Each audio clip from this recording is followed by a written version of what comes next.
Dennis. Bayan na. Yaman pala to. This is Kuya Bal.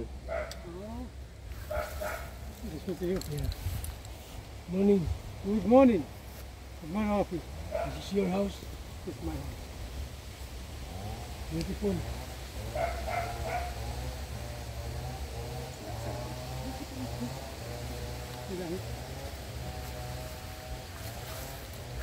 Ang pa po nagiging para ina ito man.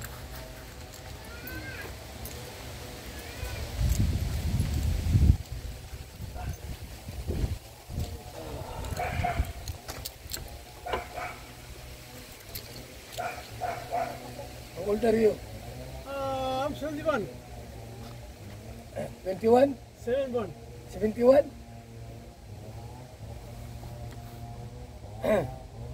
Where's your wife? Ate Alma. Ate, isi niya, yes, come a bit. Ayan, ganda. Yeah.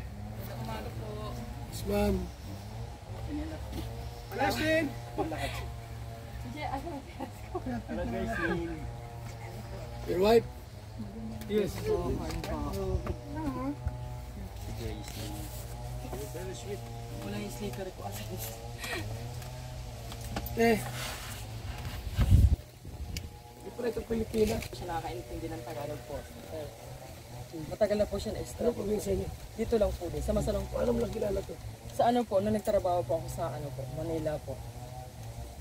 Ganda na ano? Opo, 72 Kayo na po? po siya. Ako po, ako 43 po.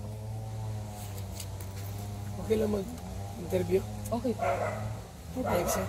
Ako payag po siya. Pero ano po, English na lang. Ha? English lang po. You understand Bisaya? Bisaya. Ano daw po ano? Anong problema? Ano sa problema? Yun nga po, gusto niya po nga makabalik po sa lugar po niya. Kasi po, ang tagal na po ng panahon na wala pong balita po sa side po niya. Wala pong tumutulong po sa amin. Interview ko lang baka sakaling Ikaw mo na interview ko ha? Sige po.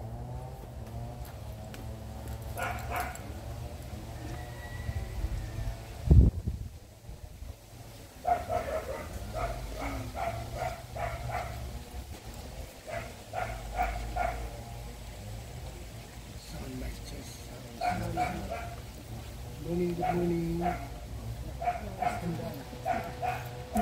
Ang gawin mo, te, ano lang yung tuloy-tuloy na salita lang. Okay po. Pangalan mo, ilang taon na kayo. Tapos, kasama mo siya, yung pangalan niya. Tapos, wala ko yung ito. Ano tuloy-tuloy lang na salitahan. 1, 2, go. Ako po si Alma Landita Malakas po, na nakatira po sa Barangay Lugi, Labo, Camarines Norte. Ang aking pong live-in partner po ay si Embo Dennis Ho Taylor, na taga Papua New Guinea po. Living partner? Live-in partner po. Huwag mo living partner. Ayun, hindi po. Ano, sorry po. Kasi baka makita ka ng mga anak. Ako po si Almalita Malakas po, na nakatira po sa Barangay Lugi, Labo, Camarines Norte. Ang aking pong kapartner ay si Embo Dennis Taylor po.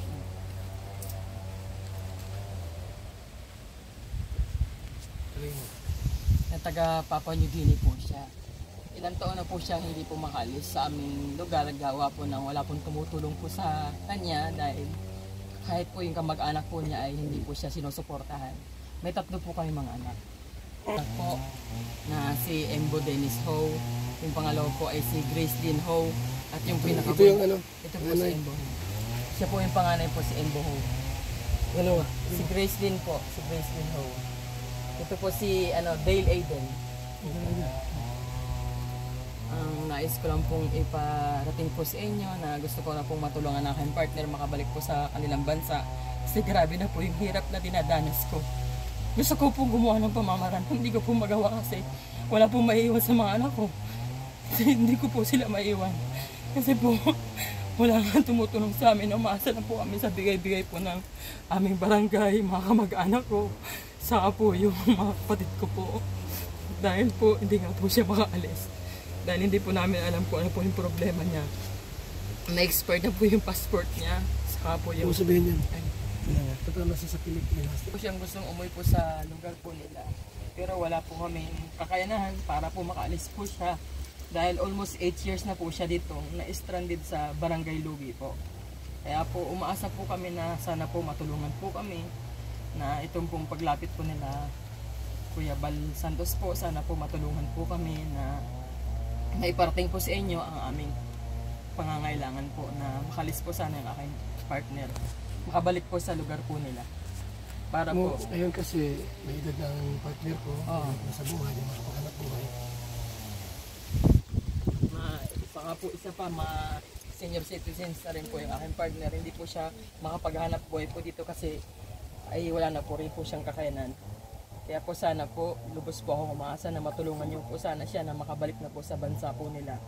Para po kahit pa paano magkaroon na po kami ng kaginhawaan sa kahirapan ng buhay. Kasi po, importante po yung makabalik po siya sa lugar po nila. Yun lang po ang aking kahilingan, wala na po. Iba po yun lang po. Ayun po lang po. Naman ang kulay sa'yo. I will make a video for you. Okay? And first we can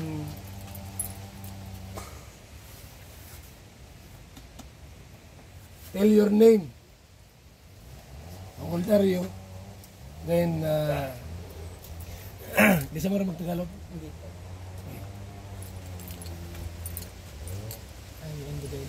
I am Ambo Dennis Taylor Hoy from Papua New Guinea. I came here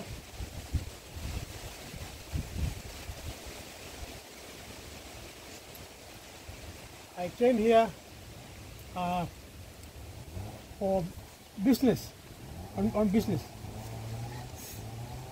and I got married here. That's my wife, Alma Malakas, and I have 3 children now. I have lived here almost 8 years now. My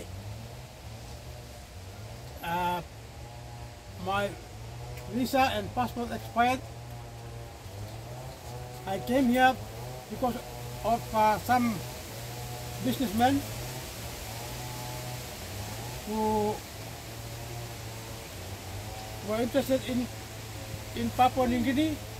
So when I came here, they asked me to come here. When I came here, I thought I was on a good, doing a good deal, but somehow they left me stranded here,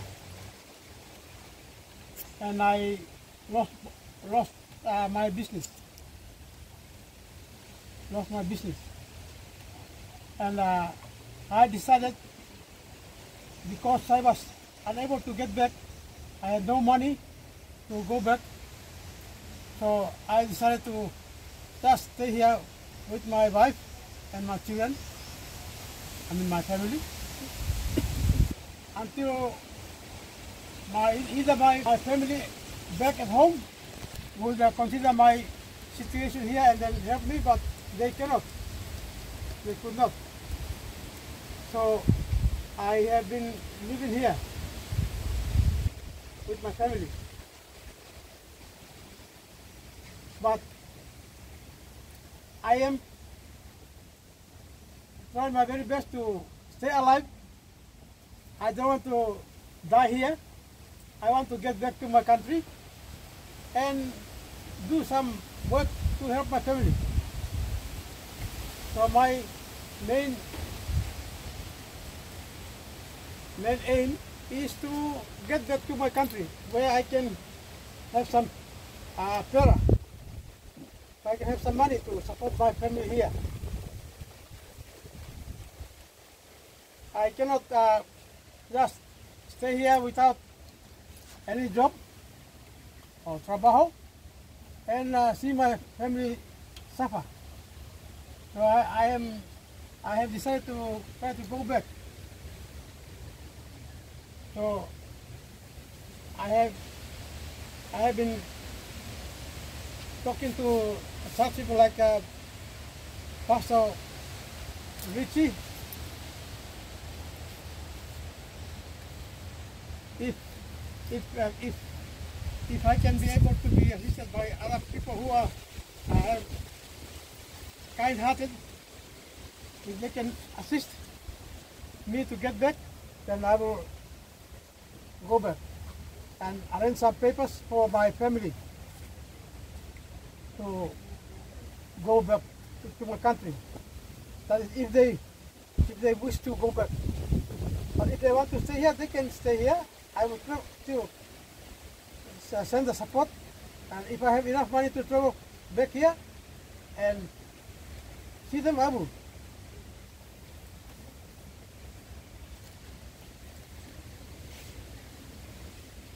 Yan ang gawa niya dito, te. Anong gawa niya dito? Po siya, laging nag-gagardin-gardin po siya na malabas po ng lamang. Hanggang ganito lang po talaga sa sa bahay lang po namin. Kasi parang na-out of place din po Tapos, siya. sabihin mo na, yun nga, hirap kayo sa buhay, tapos wala kayong trabaho, ikaw wala ang trabaho mo, ate. Wala din. Tapos tatlong anak ninyo. Ito ang pangalan ninyo, no? Opo, grade 3 po. Ito grade 3 po. Sabihin na lang na dito parang hirap kami. Kaya gusto nyo makauwi para matulungan kami. Ito, ikaw. Gusto ko po sana makalis na po yung aking partner para po matulungan po ang aming pamumuhay dito. Gawa ng matagal na nga rin po siyang dinakaalis. May 3 po kaming anak. Wala po kaming para sa trabaho at matanda na rin po siya. Kaya sana po makalis na po siya papuntang lugar po nila. At para naman po yung pangangailangan po ng mga anak ko, lalo po nag-aaral na po yung aking panganay, grade 3 po. At yung pangalaw po ay grade 1. Kasi po kailangan din po namin ng pangangailangan po nila. Dahil yung araw-araw po na pambili po ng pagkain at pambaon-baon po nila sa school. Kaya po ang hiniling ko po, sana po matulungan po kami.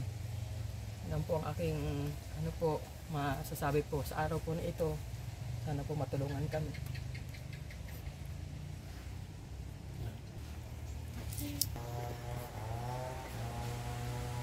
Dings.